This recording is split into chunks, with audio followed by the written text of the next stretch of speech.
Hello guys, आशा करता हूँ कि मेरी पिछली वीडियो को आपने पसंद किया होगा। और आज के इस वीडियो में बहुपद को ध्यान में रखते हुए बहुपद में चर राशि का गुणा एवं भाग को इंक्लूड किया जाएगा। तो आइए स्टार्ट करते हैं वीडियो को।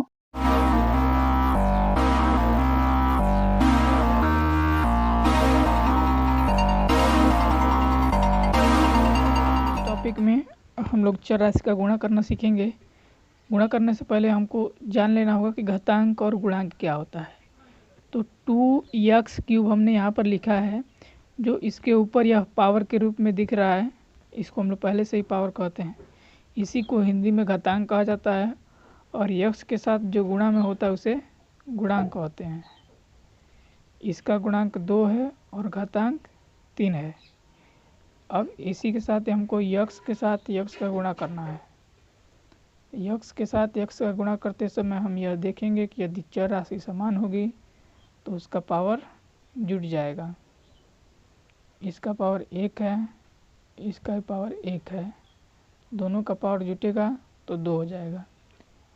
इसको देखिए 2 नंबर को, y मल्टीप्लाई y है, इसका भी पावर 1 है, इसका भी पावर 1 है और वेरिएबल सेम है, चर राशि समान है, तो गुणा करते वक्त इस दोनों का पावर जुट जाएगा। यानी गुणा करेंगे तो y² y पर घातांक 2 हो जाएगा। यदि चर राशि समान न हो और पावर अलग अलग हो, चर राशि समान नहीं होता है तो उस समय गुणा करते समय गुणा का चिन्ह गायब हो जाता है और x y हो जाएगा। तो x multiply y equal to x y हो जाएगा, केवल गुणा का चिन्ह हट जाएगा। चौथा है x² मल्टीप्लाई x। इसमें चर राशि तो समान है लेकिन पावर अलग अलग है। तो हमने क्या कहा है कि चर राशि समान हो या न हो, गुणा में ऐसा पॉसिबल है कि दोनों एक साथ हो सकते हैं। तो बस इसमें हमको क्या कर देना है, पावर को जोड़ देना है। कोफिशिएंट नहीं जुड़ता है, जोड़ते और घटाते समय कोफिशिएंट घटता या जुड़ता है, लेकिन गुणा करते समय पावर को ध्यान में रखते हैं, पावर को जोड़ दिया जाता है। इसका पावर 2 है और इसका पावर 1 है, 2 और 1 3 हो जाएगा। तो यक्स का पावर 3 हो गया। अब यदि पावर भी अलग हो और वेरिएबल भी अलग हो तो मल्टीप्लाई करते समय केवल गुणा का चिन्ह हट जाएगा, तो xy² हो जाएगा। अब छठे क्वेश्चन में x multiply y multiply x multiply z है। हमने कहा है कि समान चर राशि का पावर जुट जाएगा। समान चर राशि x है और यह भी x है, ये दो चर राशि समान है। इसका पावर 1 है और इसका पावर 1 है, दोनों का पावर जुड़ जाएगा तो हो जाएगा x²। y के समान और कोई चर नहीं है तो y भी जुट जाएगा, केवल इसमें से गुणा का चिन्ह गायब हो जाएगा। तो x² y हो गया और z भी अकेले है तो इसको भी हम लोग गुणा का चिन्ह हटा करके लिख देंगे। इस प्रकार से गुणा किया जाता है। अब आइए कुछ एग्जाम्पल्स लिए गए हैं अलग से, इसको समझने की कोशिश करते हैं। यहाँ पे x का पावर 4 है, मल्टीप्लाई किया जा रहा है x के पावर 5 से। हमने आपसे कहा है कि वेरिएबल सेम हो तो पावर जुट जाता है। तो x का पावर 4 है और x का पावर 5, 4 और 5 कितना हो जाएगा 9, तो हम लोग लिख देंगे x का पावर 9। लेकिन अगर इसको जोड़ा जाए तो क्या होता है, x का कोफिशिएंट है, यह पावर नहीं है, गुणांक है, यह घातांक नहीं है, गुणांक है। तो जोड़ते समय घातांक को हम लोग जोड़ते हैं, घातांक को नहीं जोड़ते हैं, गुणांक को जोड़ते हैं। तो 4 और 5 हो जाएगा 9 और हो जाएगा x, ये जोड़ते समय होता है। अब इसको ये नहीं कि इसका पावर और इसका पावर जोड़ देंगे और 9x लिख देंगे, नहीं। इसको देखा जाए y मल्टीप्लाई y, चर राशि तीनों समान है तो इसका पावर क्या हो जाएगा, जुड़ जाएगा। एक पावर यहाँ का, एक पावर यहाँ का और एक पावर यहाँ का, 1 1 2 और 1 3, तो y का पावर हो जाएगा 3। अब यही सवाल जोड़ने के लिए दे दिया जाए तो गुणा करते वक्त पावर जुटता है और जोड़ते वक्त कोफिशिएंट जुटता है। तो यहाँ पे जोड़ा जा रहा है तो इसका कोफिशिएंट क्या क्या है, इसका कोफिशिएंट 1 है, इसका कोफिशिएंट 1 है, इसका भी कोफिशिएंट 1 है, तो कोफिशिएंट हो जाएगा 3 और हो जाएगा y, ये जोड़ते में हो गया। यहाँ पे a मल्टीप्लाई a² लिखा है, हमने कहा है कि चर राशि समान हो तो गुणा करते वक्त पावर जुट जाता है। चर राशि समान है, बस पावर हमको जोड़ देना है। तो 2 पावर ये और 1 पावर ये, 2 और 1 कितना हो जाएगा 3, तो a का पावर हो गया 3।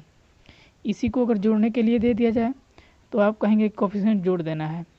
तो हमने जो आपको पढ़ाया था चर राशि का जोड़, उसमें ये बताए थे कि चर राशि समान होना चाहिए और चर राशि का घातांक भी समान होना चाहिए।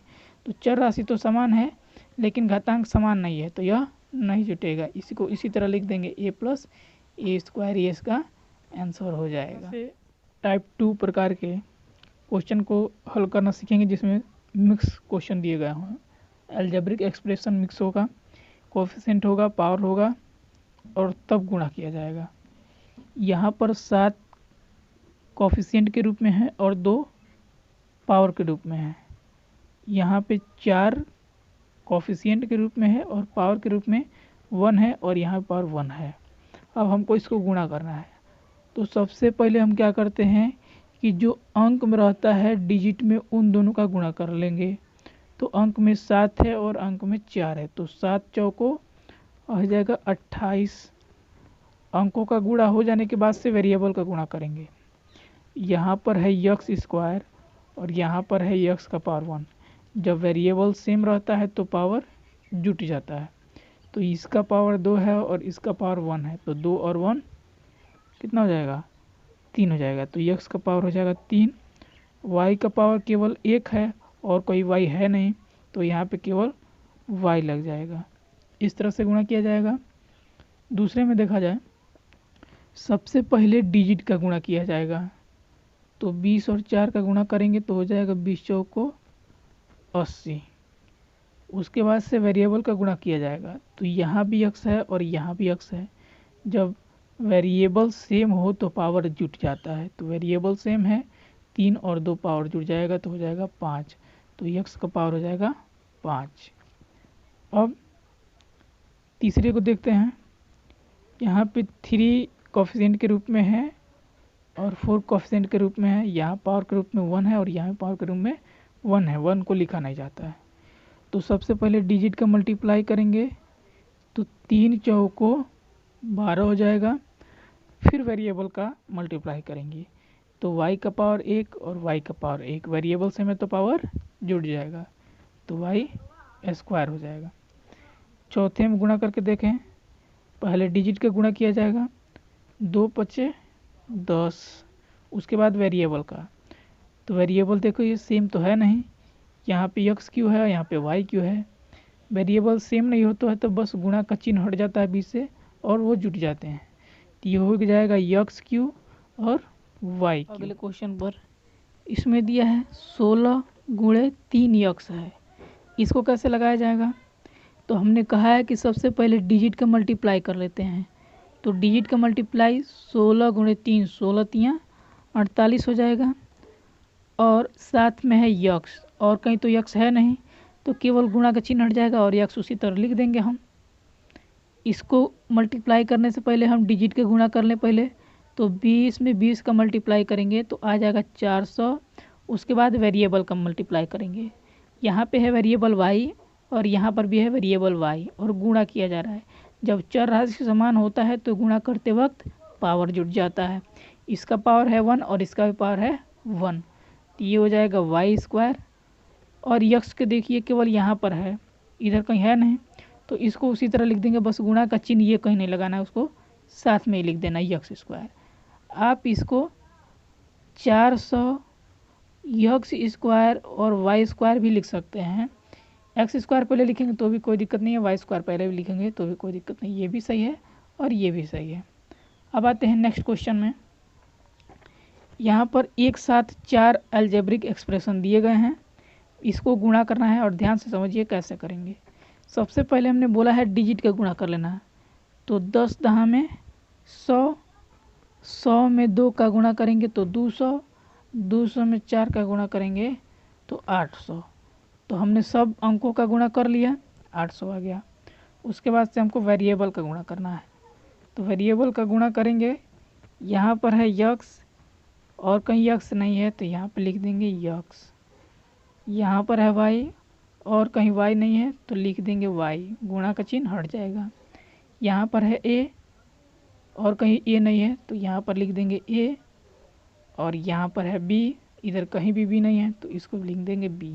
बस इसमें से गुणा का चिन्ह हट जाता है। h को देखिए, ये थोड़ा अलग टाइप का है। इसमें एक्सपोनेंट, कोफिशिएंट, पावर और 2-3 वेरिएबल एक साथ आए हैं। इसको जरा हल करते हैं। तो हल करने से पहले हमने बताया है कि सर्वप्रथम डिजिट का ही गुणा करते हैं। तो डिजिट का गुणा कर लेंगे तो 14 चौको 56, और 56 में करेंगे 3 से गुणा तो ये आ जाएगा 168। डिजिट का गुणा हो जाने के बाद से हम लोग वेरिएबल का गुणा करते हैं। तो यहाँ पर है एक्स स्क्वायर, और कहीं एक्स दिख रहा है, यहाँ पर है एक्स। तो यह वेरिएबल सेम मिल गया और देख रहे हैं कि गुणा किया जा रहा है। तो वेरिएबल सेम होता है और गुणा किया जाता है तो पावर जुट जाता है। इसका पावर 2 है और इसका पावर 3 है, तो 2 और 3 मिलकर कितना हो जाएगा, 5 हो जाएगा। अब दूसरा नंबर है y का, यहाँ पर है y और यहाँ पर भी है y, और गुणा किया जा रहा है। तो जब चर राशि समान हो और गुणा किया जाता है तो पावर जुट जाता है। इसका पावर है 1 और इसका पावर है 2, तो 1 और 2 मिलकर हो जाएगा 3, तो y का पावर हो जाएगा 3। अब कोई वेरिएबल बच नहीं गया, इसीलिए यही हमारा आंसर हो जाएगा।